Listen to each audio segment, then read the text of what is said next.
Assalamualaikum warahmatullahi wabarakatuh. Perkenalkan, nama saya Taufikur Rahman Anas dengan NPM 2351038 dari Universitas Internasional Batam, Prodi Ilmu Hukum. Pada video ini saya akan menjelaskan tentang proses pendaftaran gugatan atau permohonan di pengadilan negeri. Sebelum memasuki pembahasan tentang pendaftaran gugatan atau permohonan, saya akan membahas dulu perbedaan antara gugatan dan permohonan. Jadi gugatan ini adalah perkara yang melibatkan pihak-pihak yang bersengketa dan pengadilan itu harus menyelesaikannya. Dan kalau permohonan itu perkara yang tidak melibatkan pihak-pihak alias satu pihak saja yang berperkara, dan pengadilan itu akan mengeluarkan penetapan. Oke, sekarang kita memasuki proses pertama, pendaftaran gugatan atau permohonan di pengadilan negeri. Oke, sebelum Anda mendaftarkan, Anda tentukan dulu apakah Anda memakai penguasa hukum atau tidak. Jika Anda menggunakan penguasa hukum itu akan membuatkan surat kuasa untuk Anda, dan surat kuasa itu didaftarkan di PTSP, Pelayanan Terpadu Satu Pintu. Kalau Anda mendaftarkan tidak menggunakan penguasa hukum, Anda dapat membawa KTP atau identitas lainnya dan Anda daftarkan di PTSP.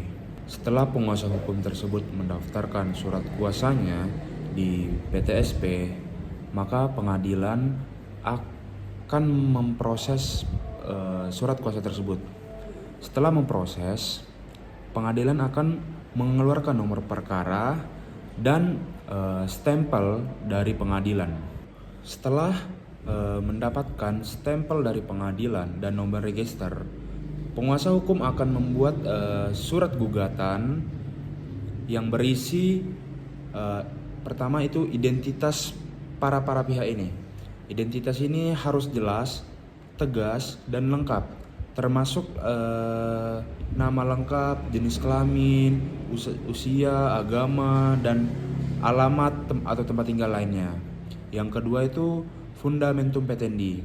Fundamentum petendi ini yang berisi alasan-alasan penggugat itu mengajukan gugatan kepada tergugat. Lalu ada petitum. Petitum ini bagian dari gugatan yang berisi tentang tuntutan atau apa yang diminta penggugat agar diputuskan oleh hakim. Petitum harus dirumuskan secara jelas, padat, dan singkat. Setelah penguasa hukum membuat surat gugatan, maka surat gugatan ini akan didaftarkan di PTSP. Tetapi karena saat ini berkembang zaman, pengadilan negeri ingin memaksimalkan aplikasi yang disediakan oleh Mahkamah Agung, yaitu e-court. Jadi penguasa hukum ini mendaftarkan surat gugatan di e-court. Tidak hanya surat gugatan, tetapi seperti eksepsi juga didaftarkan di e-court, dan putusan juga di e-court. Jadi hampir semuanya itu di e-court. Oke, setelah penguasa hukum mendaftarkan surat gugatan itu, maka akan keluarlah nomor register perkara. Setelah nomor register perkara ini keluar, maka penguasa hukum atau penggugat akan membayar biaya perkara. Nah, jadi biaya perkara ini tidak tentulah berapa biayanya, tergantung dari pengadilan. Nah, tapi setiap perkara gugatan sederhana dan gugatan biasa itu berbeda pastinya. Gugatan sederhana itu yang memiliki kerugian material di bawah 500 juta. Sedangkan gugatan biasa ini tidak mempunyai maksimum lah. Bisa 500 juta, bisa 1M, bisa 2M, dan seterusnya. Nah, dua perkara gugatan ini tentu saja berbeda biaya perkaranya. Setelah membayar biaya perkara, maka penggugat atau tergugat akan menunggu surat panggilan sidang dari pengadilan negeri yang disampaikan oleh juru sidang pengganti.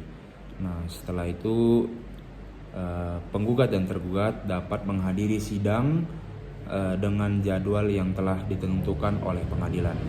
Sekian video pembahasan mengenai proses pendaftaran gugatan atau permohonan di pengadilan negeri. Cukup sampai situ aja. Sekian dan terima kasih. Wassalamualaikum warahmatullahi wabarakatuh.